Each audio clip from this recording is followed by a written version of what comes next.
Thomas and Percy have to move some troublesome trucks. Thomas is pushing.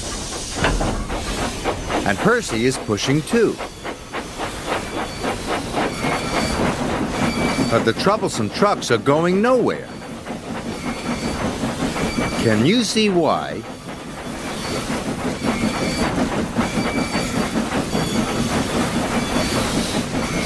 That's right.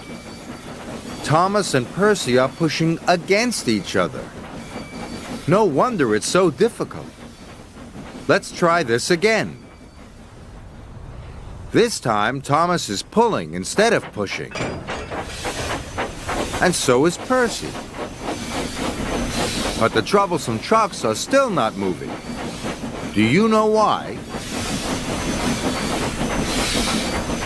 Thomas and Percy are now pulling against each other. What should they do? Exactly. One should push and the other should pull. And between them, Thomas and Percy will move those troublesome trucks in no time. Working together makes a job easier.